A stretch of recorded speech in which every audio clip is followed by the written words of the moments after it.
So we had big news this week in 2022 electoral politics, and that is the announcement of Joy Hofmeister to run for governor as a Democrat. Joy Hofmeister is the current state superintendent of education in Oklahoma, which is a statewide elected position. She's been reelected previously, so she is termed for that position. But now she is moving over to run for governor and switching parties. She was elected twice as a Republican.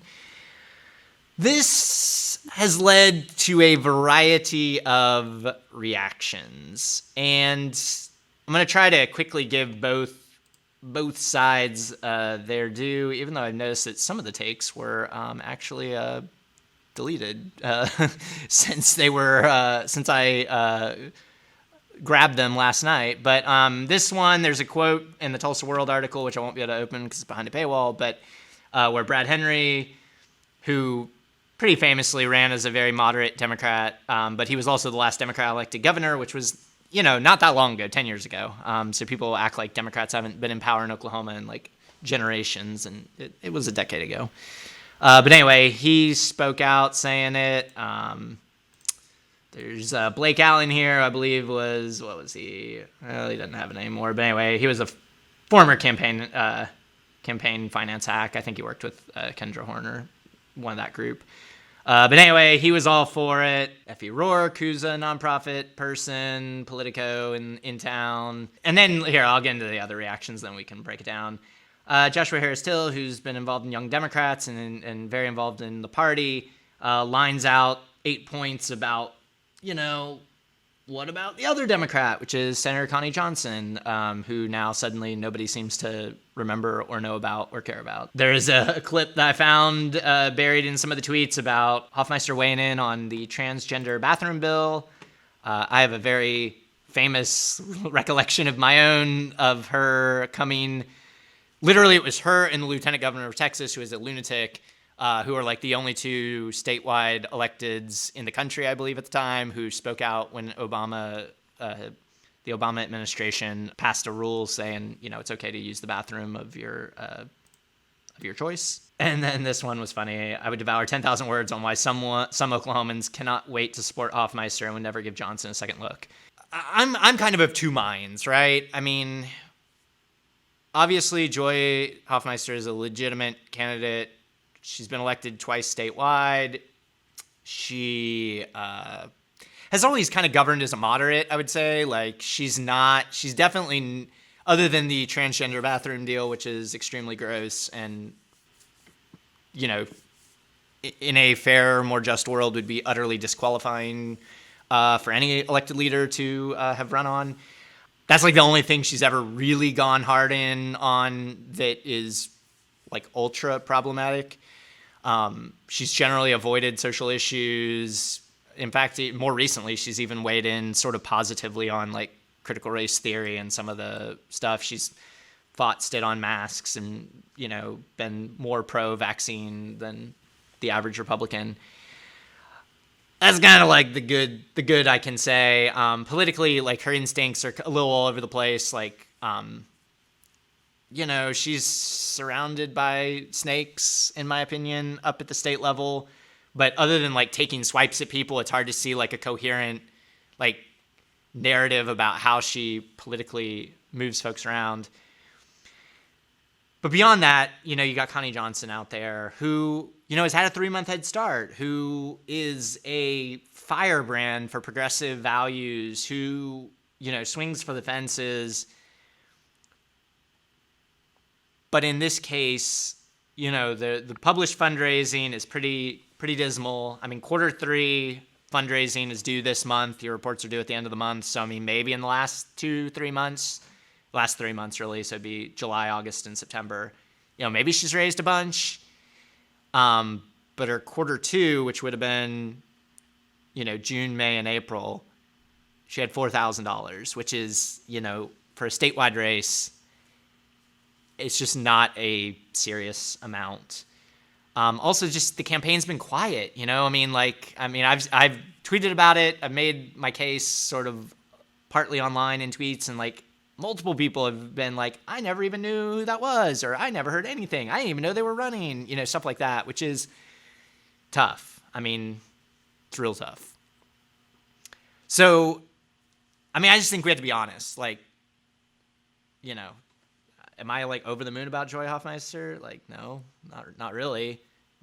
But do I think she makes a compelling candidate and has, checks a lot of the boxes to have like a real chance against it? I mean, certainly, I think you can make that argument. What is your thoughts, Ron? You know, Saul Alinsky famously writes, "We must operate in the world as it is and not as we wish it to be." Right? But that requires some unpacking. The world as it is seems to point, all things seem to point towards Joy Hofmeister being a more formidable opponent to Kevin Stitt and a better governor than Kevin Stitt. In my opinion, probably, and I'll give her some space on this, but from what we know now, probably is not as good a governor as Connie Johnson, right? And we're trying to be pragmatic here, and I understand pragmatism. Um, so two buckets: problematic pragmatism. Let's start with pragmatism. Okay. The entire time of the last year's Democratic primary for president, Las Vegas odds always had Joe Biden, and they had Joe Biden for really one reason: black voters, right? And why? Gosh, his name is eluding me. But he has an article called "The Pragmatism of Black Voters," right? And it just basically is black voters, due to our experiences, not due to some like incredible insight into politics, due to our lived experiences, no white voters a lot better than white voters, no white voters. And so, like, it was, well, yeah, Bernie Sanders would probably be a better president than Joe Biden. But here's the thing: Bernie Sanders won't be elected in a national race. And again, we can have discussions about that. I'm just walking down the thought process. And the reason Bernie Sanders won't be elected in a national race is not because that white voters don't like his policies or want what he's talking about. It's because so many white voters don't want us to get it. And that's something that is in our very bones. And so we make the pragmatic choice to vote for Joe Biden. What we're speaking about now is that essentially that same level of pragmatism of supporting Joy Hofmeister. Again, I am a black voter, right? I did not support Joe Biden in the primary, but I figured Joe Biden was going to win the primary. Because again, I am a pragmatic black voter. And in some ways, that limits my imagination in ways it doesn't limit yours and a lot of the viewers and friends of Oklahoma Progress Now. You guys believe in a world I can't believe in because I was born a poor black boy in Hugo, Oklahoma, and all that entails. I hope you're right and I'm wrong. And I'm willing to fight alongside you, but he put a gun to my head and say, "Yo, Ron, Oklahoma gonna get here and do these things." I'm not gonna bet my brains on it, right? So there is that pragmatism, and as a black voter, as a black person in this country, I understand that pragmatism. Okay, cool. I mentioned problematic. Let's talk about the problematic nature of it again. Problematic nature of what I was speaking about. Many white voters and Bernie Sanders, many white voters supporting his policies, but not supporting him because they don't want us to get it, right? That's just rank racism, right? And that's the other side of the aisle. We ain't got to the other side of the aisle. We still on our side of the aisle. And yet a lot of people were very interested in Joy Hofmeister that were not interested in Connie Johnson. And we have to ask ourselves why. And just, I'm not going to bullshit people. I believe there's some racism on this side of the aisle in Oklahoma, on this side of the aisle nationally, generally.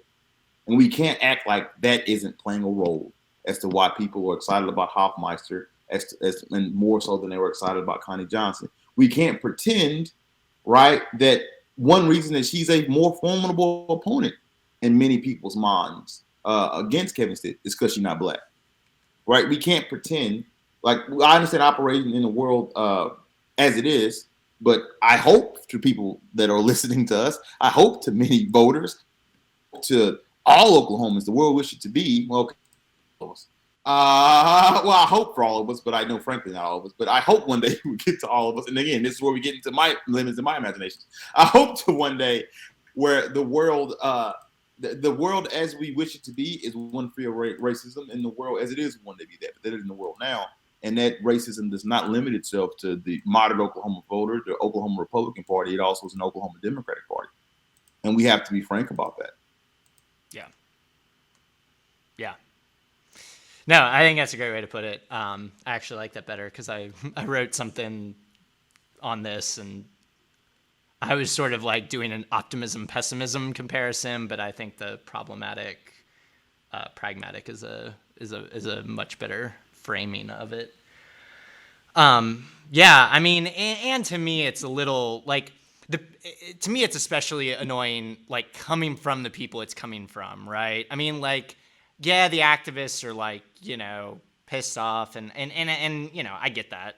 I mean, I respect that feeling, like, but it's the annoying politically knowledgeable liberals in the middle who want to act like, the activists are just like wild-eyed idiots that don't get, how things work, like we're over here at the kids' table and they're just the adults in the room. Here's one thing. Okay, let's take the face value. How things work. And I want to hear you say that to me. Not you, but I'm saying these how things work. What are you saying? How do things work? And that's the problem is they're saying you don't know how things work. They're trying to little bro the activists. Yeah. But the problem is they can't tell the activists the truth. We don't think she because she black. like tell the activists the truth, and then you have to have a difficult conversation for those hotty toddy liberals, right? So and they don't want to do that. It's like, well, they want to little bro you, but they can't tell you why they little broing. So if you're gonna little bro somebody, you at least owe them an explanation why. It's uncomfortable, and we can't listen. Here's the thing, man. No problem. I'm sorry. I'm losing the quote. Go ahead, because I want to get this quote. No, off. I mean, I was just gonna say, like, I mean, and like, you want a little bro the activist. Well, let me bounce this right back at you. Joy Hofmeister ain't gonna win either. Like, I think she maybe changes the math a little bit. I think she maybe gets like 40-ish%. But the odds of a Democrat winning in Oklahoma statewide are slim. If she runs a trash campaign and plays to the center and goes Republican light, I mean, Stitt might steamroller, like, so I don't think we should act like, these guys have it all figured out. Now, if she runs a bang out campaign, raises millions of dollars and does everything right, who knows? Maybe she gets real close. Two things. Someone that quote that I always forget, James Baldwin, not everything that is faced can be changed, but nothing can be changed until it is faced. Right? So if you want to talk, if you want no little bro activists, face the fact that their beliefs of Joy Hofmeister being a more viable candidate, part of that is based on race. We have to face that if we're ever going to change that. Full stop. And then that begs the question, how fucking interested are you in changing that if you don't want to face it? And that's a legitimate question. Secondly, we speak about the average Oklahoma voter is a non-voter. That's the biggest fucking party we have. So, when we're speaking about this, like at some point, even getting to the pragmatism element of it, a huge element of a problem of this is that, like, we never Connie Johnson a legitimate shot to see if she can be viable, right? And that's where it is. Like, she has had an opportunity to. We're assuming that our state is full of racists that cannot be inspired by a really progressive campaign. Well, I just want to work that out at least one time. This is the thing. As a progressive, this is how I feel. I don't want to, and okay, hold on, because I'm my mind running 1,000 miles an hour. This is how I feel as a progressive. I want people. The animating principle of progressive thought in my mind is humanity, right? I see the humanity in everybody. I respect the humanity in everybody. I value the humanity in everybody, and I believe there are certain things in terms of healthcare, housing, education, and the like. Okay, that's what animates me.